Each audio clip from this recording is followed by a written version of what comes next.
참 예수님. 오늘 복음 말씀은 요한복음 6장 14절 이하에 나오는 세례자 요한에 대한 이야기인데요. 이 세례자 요한의 죽은 이야기가 오늘 주로 나오고 있습니다. 그래서 오늘 세례자 요한에 대한 이런 삶의 묵상을 좀 한번 같이 해봤는데요. 일단 이 세례자 요한의 죽음에 대한 이 이야기가 역사적 사실이냐, 권력자에 의해서 죽음을 당한 건 맞는 것 같습니다. 유세푸스의 그 당시의 역사서에 보면은 그 세례자 요한의 죽음이 아주 짧게 몇 줄 나와 있는 역사서가 있는데, 그 유배 중에 죽었다고만 이렇게 나와 있는 걸 보면 유배 중에 정말 이런 사건이 있었는지 없었는지는 정확한 역사서에 나와 있는 게 없고, 어쨌거나 권력자의 힘에 의해서 죽임을 당하게 된 모습은 사실입니다. 그래서 근데 이제 세례자 요한의 출생을 보면은 이 지가리아죠, 아버지가 맞죠? 어머니 엘리사벳 사이에 지금 세례자 요한의 그림이 나와 있는데, 여러 해 동안 기도하며 청한 하느님의 선물이다. 그 엘리사벳은 굉장히 나이가 많고 지가리아도 굉장히 나이가 많은, 도저히 아기를 가질 수 없는 상황이었고, 엘리사벳은 아예 나이가 많기 이전부터 아기를 가질 수 없는 몸이었는데, 기도를 얼마나 열심히 하면 저런 일이 일어나죠. 우리 자매님들도 아기를 갖고 싶으시면 여기까지만 하겠습니다. 아무튼 여러 해 동안 기도를 청하면 하나님의 선물이 올지도 모르죠. 그렇죠? 믿음이 별로 없으시군요. 아무튼간 그 엘리사벳은 아예 자녀를 가질 수 없는 몸이었습니다. 젊어서부터. 그런데도 기도하면서 갔는데 뭐 벌써 여럿을 낳은 경험이 있으신 분들한테는 더 좀 하나님의 선물이 더 가깝게 있지 않을까. 여러 해 기도하면. 약간 장난 섞인 말이고요. 제가 하고 싶은 얘기 뭐냐면, 요한은 부모님이 저런 엄청난 일이 일어날 정도의 신심을 가졌던 겁니다. 무슨 말인지 아시죠? 부모님이 어떤 분인지에 따라 자녀의 삶은 정해지는 겁니다. 이거는 뭐 백문이 불여일견이죠. 그렇죠? 그래서 고해소에 와갖고 자식 욕을 엄청 하시는 분은 결국 누구 욕이다? 자기 옆집에서 키워줬습니까? 아니죠. 자기가 키운 자식 욕을 연락해 해봐야 자기 탓이다. 이런 거밖에 안 되죠. 그러면 내 자식은 공부만 잘 시키면 됩니까? 요즘엔 뭐 형편에 따라 대학을 가지 않습니까? 사교육이 높은 만큼 좋은 대학 가는 거 맞죠? 또 불편한 얘기이세요? 우리나라는 기울어진 운동장이 이미 자리를 잡았습니다. 그래서 아빠의 경제력, 엄마의 경제력이 곧 아이의 대학을 좌우하는 그런 상황은 이미 오래돼 버렸습니다. 이제는 개천에서 용은 나는데 토룡용밖에 안 난다. 개천에 가봐야 토룡용밖에 안 나오는 상황이다. 그러니까 그걸로는 아이를 잘 키웠다고 얘기할 수가 없습니다. 좋은 대학 가서 이상하게 사는 사람이 혹여 우리나라에도 뭐 많죠. 검찰들 그렇게 뭐 이상한 데서 술 먹고 뭐 난리를 치고 연예인 죽이고 난리를 쳐도 조사받아서 옷 벗은 검사 받습니까? 없습니다. 우리나라에. 문민정부가 오면 그런 거는 좀 잡힐 줄 알았는데 잡히긴 뭐가 잡혀. 자꾸 얘기가 이상하게 가네. 아무튼간 우리나라는 그렇게 해서 잘 살고 잘 먹는 사람이 높은 자리 받으면 그 잘못을 해도 별로 그렇게 이제 저기 되지 않는 뭔가 이렇게 그런 얘기 어떻게 되는 거지 지금? 제 얘기는 그게 아니라 이 부모님에 의해서 자녀의 삶이 결정이 되는데, 그래서 아이들이 젊은 사람이 좀 이상하거나 우리 성격이 이상하거나 막 다 이상하죠. 우리는 좀 이상하지 않은 사람 있습니까? 감사합니다. 이래도 흥 저래도 흥. 내가 어떤 영화를 봤더니 얘는 약간 자폐인가 뭐 있어요. 뭐 얘는 네밖에 몰라요. 야, 너 이거 먹고 싶어? 네. 이거 먹고 싶지 않지? 네. 우리 신자들하고 똑같아. 뭘 해도 흥, 저래도 흥. 자, 오늘 큰일 났다. 오늘 언제 끝날려? 이 요한의 삶은 부모님의 저런 엄청난 정말 사랑과 기도 속에 자랐다는 것이죠. 반대로 내가 아파, 정신적으로 아파, 정말 사람이 뭐가 불안한 정도, 어느 정도 되면 어느 정도 수준 이하면 다 같이 사는데 이걸 못할 정도 된다 그러면 사실은 우리의 모든 문제는 누구의 문제와 얽혀 있어요?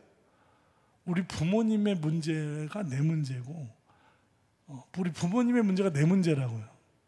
이것도 동의 안 하시려고 그러시네. 부모님의 문제가 내 문제입니다. 내 문제는 내 문제만이 문제가 아니에요. 내 문제는 누구의 문제예요? 정말 좋은 것만 또 자녀, 물론 부모님의 좋은 것 때문에 내가 저렇게 되기도 하지만 부모님의 문제가 누구 문제다? 정말 부모님의 문제도 내 문제입니다. 그래서 내 문제는 누구와 얽혀 있다? 부모님하고 얽혀 있어요. 다 따지고 보면. 자, 그러면 부모님 무슨 죄예요? 부모님은 또 누구하고 얽혀 있어요? 부모님을 싸고 있는 공동체와 이 세상, 사회와 얽혀 있습니다. 예. 다 이렇게 해서 그냥 우리는 이 한 사람이 절대 자유로울 수가 없어요. 잘났거나 못났거나, 예. 이렇게 돼 있단 말이에요. 자, 그런데 자, 요한은 이거 막 넘어가네. 안 되는데. 요한의 탄생이 선포된 곳은 어디다? 넘겨주시고 또 다시 또 넘어가고. 자, 요한의 탄생이 선포된 곳이 어디입니까? 그 부모님이 그렇게 기도했던 그 자리 어디입니까? 예루살렘 성전에 쯔가리아가 왜 거기 이렇게 지성소에 들어가서 기도할 때 하느님의 천사가 나타나서 아시죠? 네. 그때 뭐야 왜 막 넘어가 얘. 어떡하냐. 타이밍으로 돼 있나 보네. 이거 큰일 났네. 어떡하죠? 이거 마우스로 하게 해야 되는데. 정말 왜 이래. 어머 넘어가 그냥 막. 죽사게 준비를 해봐야 이게 한 가지 실수 때문에 이렇게. 자, 진짜. 제가 내려갈까요? 네, 잠깐 저만 보세요. 오늘 정말 큰일 났다. 자, 이 지가리아가 이 요한의 탄생을 받은 자리 아시죠?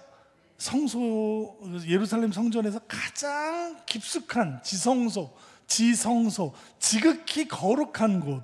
거기는 단임사제 말고 그의 대사제 말고는 들어갈 수 없는, 아버지가 대사제였던 거예요. 대단한 집안이 아버지가 대사제로 뽑혀서 그의 거기서 사제로서의 삶을 살다가 하느님을 만나서 결국 요한이 탄생하게 되는, 요한의 부름을 받는 자리, 요한이 태어날 것이라는 그 기도를 받는 자리는 예루살렘 성전. 예루살렘 성전은 이스라엘의 성전이 몇 개다? 하나밖에 없는, 풍무동에도 있었습니까? 없었죠. 예루살렘에는 예루살렘 성전밖에 없었는데 그 예루살렘 성전 하나밖에 없는 성전, 가장 깊은 지성소에서 대사제로서의 임무를 수행하던 중 하느님을 만나는, 그냥 만난 게 아니죠. 그 전에 뭐가 어마어마한 엘리사벳과의 기도와 가장 거룩한 곳에서의 만남의 접점에 요한이 탄생하는 일이 이제 벌어졌다. 이제 그렇게 이제 여기까지 됐죠. 그 다음에 보면 요한은 그렇게 해서 성장을 그렇게 해서 태어나고 정말 어마어마한 하느님의 선물로 태어나서 나중에 공적인 삶은 어디서 살게 됩니까? 광야에서. 요한의 삶 전체가 완전히 하느님과의 관계에서 끊을 수 없는 삶을 이제 평생을 살다 가는데, 그것은 이제 부모님의 어떤 그런 것과 굉장히 밀접한데, 희한하게도 요한은 사제인 아버지의 삶을 따라서 갈 것 같은데, 희한하게도 요한은 저러고 옷을 저렇게 입는 동 마는 동 저렇게 입고선 무슨 가죽대기에 걸쳐갖고 삐쩍 말라가지고 광야에서 하나님만을 만나면서 광야에서 이렇게 사는 어마어마한 절제와 극한의 삶으로 자기를 몰아가면서 화려한 사제의 삶이 아니라 광야에서 하나님과의 만남, 부모님에게서 받은 하나님의 신앙은 그대로 왔는데 하나님을 만나는 장소가 완전히 바뀌게 되는 상황이 벌어진다. 저는 이런 삶을 어젯밤에 이제 저녁에 묵상을 하면서 참 요한 정말 참 대단한 인물이구나. 오죽했으면 예수님을 보면서 요한이 되살아났다라고 이야기를 할 정도로 이 초대교회 안에서는 요한의 영향력이 어마어마한 인물이었던 거죠. 요한은 정말 왕도 벌벌 떠는 인물이었고 예수님을 보고 요한이 다시 살아났다. 요한도 예수님처럼 굉장히 많은 치유를 했다고 하죠. 이 기록들에 보면 변방 기록들에 보면 그렇게 나와 있습니다. 굉장히 많은 치유의 기적과 굉장한 말씀으로 이 어마어마한 청중들을 이끌었던 거는 예수님은 아닙니다. 예수님은 돌아가시고 난 다음에 한참 후에 예수님을 따르던 사람들이 다시 모여서 이렇게 됐지만 요한은 살아생전 어마어마한 사람들의 지지를 받았는데요. 자, 근데 그의 삶의 이런 모습을 보면 그런 아버지가 제사장, 대사제의 삶을 살았던 거와는 전혀 다르게 하느님을 만나는 그는 또 다른 차원의 길을 걸어가게 되는 그런 요한의 삶을 보면서 좀 뭔가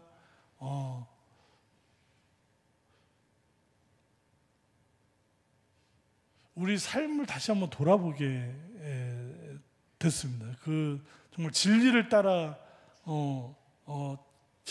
걷던 요한이 광야에서 늘 하느님을, 예수님도 광야에 체험이 있으셨죠. 요한에게 세례를 받았고 예수님도 광야 체험이 있었습니다만 광야에서 예수님은 나와서 완전히 백성의 삶 안으로 들어가서 사셨는데 요한은 광야에만 머물렀습니다. 뭐 누가 잘했다 못했다 이런 걸 따지고 싶지는 않고요. 오늘은 요한의 이런 삶의 변화, 굉장히 뭔가 진리를 향해 자기 자신을 계속해서 이렇게 채찍질해 가면서 자기를 수덕하는 삶의 모습은 정말 우리 요즘에는 편한 거, 안전한 거, 그냥 목숨 부지 어떤 의미로운 삶보다는 그냥 생존을 위한 삶을 잘 살고 오래 살고 뭐 이런 거에 그냥 수명을 오래 하고 뭐 많이 갖고 편안하게 살고 그런 아주 어떻게 보면 강아지가 식구가 된 건지 사람들이 강아지 식구가 된 건지 강아지가 우리 식구가 된 건지 모르겠는데 아무튼 그이나 다 비슷한 그냥 오래 살고 잘 살고 나 편하게 살고 그냥 개들이 그런 거 좋아하잖아요. 개를 비하하지 말라고요? 아니 뭐 개가 뭐 이렇게 물론 여러 가지 의미를 또 많이 넣더라고요. 뭐 개가 사람을 구했다 뭐 이렇게 하면서 그러니까 개가 사람이 된 건지 사람이 개가 된 건지 모르겠는데 아무튼 둘이 비슷한 수준과 문화를 갖고 있다. 오늘은 이상하게 얘기가 이상하게 되네 자꾸. 하여튼 근데 이 요한은 그런 편안하고 안락한 삶에서 자신을 자꾸 깨부수는 삶으로 갔던 것 같아요. 너무 비약입니까? 빨리 좀 끝내주세요 신부님. 오늘은 순례자의 노래 너무 가사가 아름다워서 한번 같이 시간의 강가에 가봐요. 끝없이 어딘가 흘러가는 물. 자, 세월은 뭐와 같다 그러죠? 물 흐르는 것 같다. 시간의 강가, 이 세월은 유수처럼 흘러간다, 물처럼 흘러간다. 자, 그냥 흘러가나요? 아니죠. 그냥 흘러갑니까? 뭔가 밑에 퇴적을 시키고 갑니다. 그래서 강가의 밑에 보면은 뭔가 쌓여 있죠. 여러분은 여기 계시는 우리 형제 자매님들은 저보다도 어린 분은 별로 없어 보이는데 이 성당에서 지금 내가 제일 어린 건가? 나 이런 정말 나 많이 먹었다고 생각했는데 잽이 안 되네. 안 보이네 진짜. 자매님 나보다 젊지 않아요? 한 명, 별로 없는데 한 명 발견. 진짜. 어디 가서 나이 먹었다는 얘기 못 하면 말아야 돼요. 아무튼 지금 무슨 얘기하는 거야? 아무튼 이 세월이 흘러가면 그 밑에 뭐가 침전이 되죠? 뭐가 침전이 많이 되죠. 침전이 돼서 우리 삶 안에는 내가 원하든 원하지 않든 세월이 흘러가면서 뭔가가 침전되는 거는 있습니다. 아무리 세월이 막 정신없이 흘러가도 자, 더덥다고 느낄 때 떠나요. 처음 당신 찾는 마음의 여행을. 더덥다는 게 무슨 뜻이죠? 네? 더덥다. 제가 오늘 이게 더덥다가 무슨 뜻이냐 그거 찾아봤어요. 더덥다. 없다는 그냥 없는 거고, 더덥다는 너무 순식간에 지나가서 참 뭐가 이게 허무한 거를 의미하는 게 더덥습니다. 오늘 참 한국말도 이렇게 어려워. 더덥다에 더자가 붙는 순간 조금 의미가 달라져요. 너무 순식간에 정신없이 지나가 버리니까 뭐 이렇게 허무한 것을 느낄 때 떠나라. 너의 삶의 자리를 떠나라 말이죠. 처음 당신이 찾았던, 네가 꿈꿔왔던, 너가 생각했던 무엇인가, 진정한 의미가 무엇이고 너는 무엇인가를 찾아 떠나라. 시작도 끝도 없는 강 너머, 시작도 끝도 없는 강. 좀 전에 이 강은 뭐라 그랬죠? 시간, 세월이라 그랬죠? 세월을 뛰어넘는 저 너머에 보이지 않는 손길을 찾아라 말이에요. 느껴라. 시간을 뛰어넘는 곳. 한없는 평화 속에 잠겨요. 참 당신 찾는 그분의 품 안에서 이 세상을 만드신 하느님의 품 안에서 참다운 당신, 여기에 왜 와서 사는가 말이죠. 그냥 강아지처럼 오늘 그냥 내일 살다가, 물론 그것도 좋죠. 예. 집에 가면 강아지 뛰어놀 때 얼마나 기분이 좋습니까? 사실 저도 개를 좋아합니다. 되게 좋아. 개를 비하하는 게 아니라, 근데 그 정도 수준이 아니라 뭔가 그래도 여기 내가 왜 살며 참 나는 무엇인지를 저 한없는 평화 속에 세월을 넘어 계시는 그 손길을 찾아서 한번 떠나라. 당신을 애타게 부르는 십자가 그분을 마주봐라. 사실은 이 십자가를 마주본다는 건 굉장히 불편합니다. 그래서 이 성당 들어오실 때 십자가 똑바로 보세요. 감사합니다. 어떤 분들은, 신앙이 없는 분들은 성당에 처음 오면 저 십자가 때문에 못 들어오는 분들도 있습니다. 너무 무서워갖고. 웬 사람을 갖다 저렇게 매달아. 그 일주문에 가면, 불교 거기 가면 비슷하죠. 일주문에 가면 사천왕 예쁩니까? 불교 신자들은 예쁘다고 느끼거든요. 예.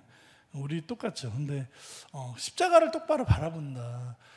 아니, 세상에 구원하시는 방법이 이런 방법으로 세상을 구원한 누군가를 본 적이 있으십니까? 하느님의 방법은 너무 특이해요. 예.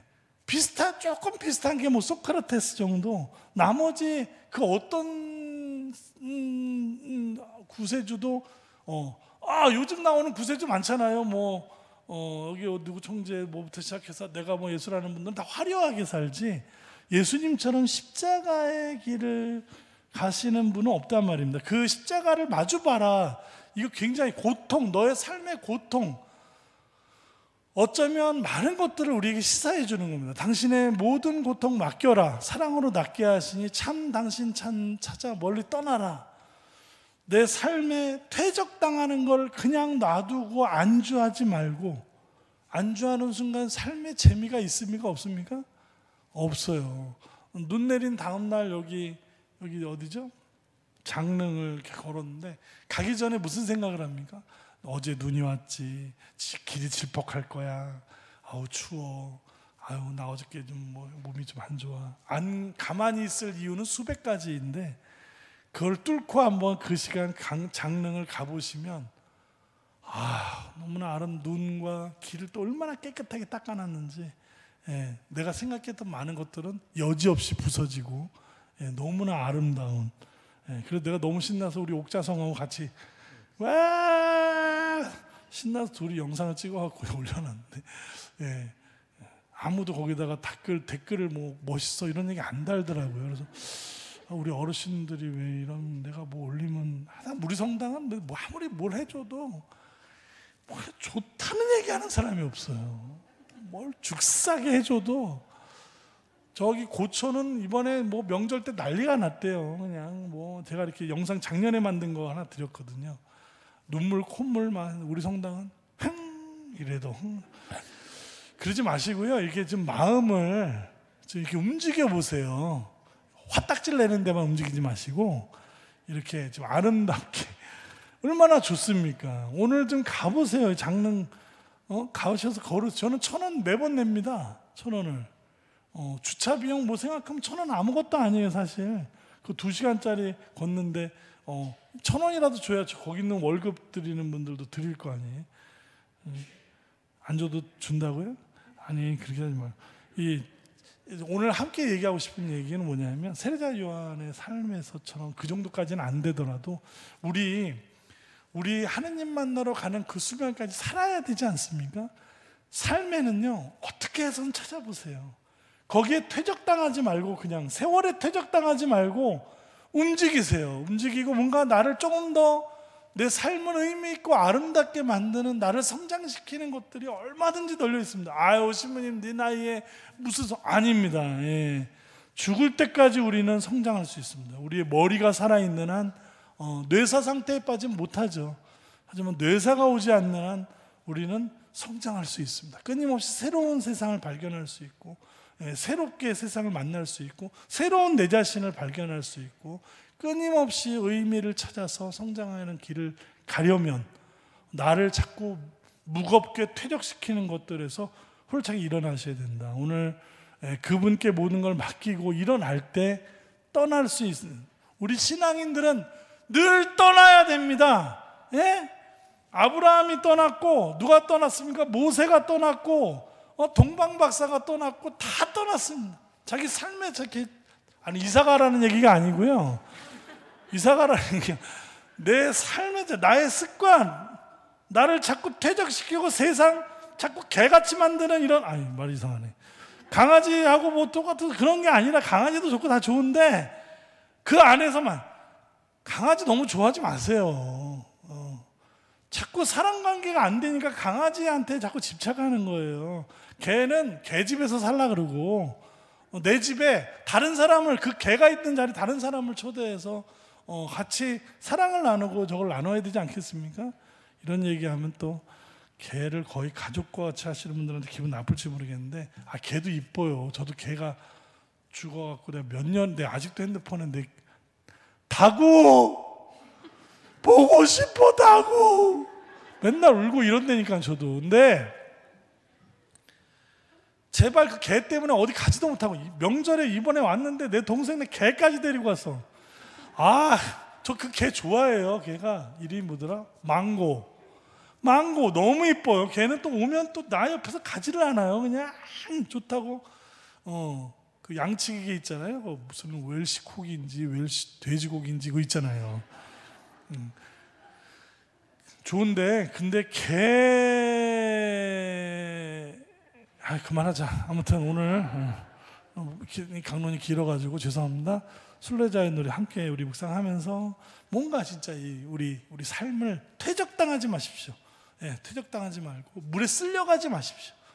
그 너머에 있는 우리 삶의 의미를 찾아서 나를 좀 이제 움직일 수 있는, 뭔가 알을 깨고 새롭게 나날이 할 수 있는, 성전에서 광야로 갈 수 있는 세례자 요한의 삶처럼 그렇게 우리의 삶의 영적 여정을 오늘 하루도 시작했으면 좋겠습니다. 시간의 강가에 가봐요. 끝없이 어딘가 흘러가는 물, 더덥다고 느낄 때 떠나요. 참 당신 찾는 마음의 여행을, 시작도 끝도 없는 강 넘어 보이지 않는 손길을 느껴요.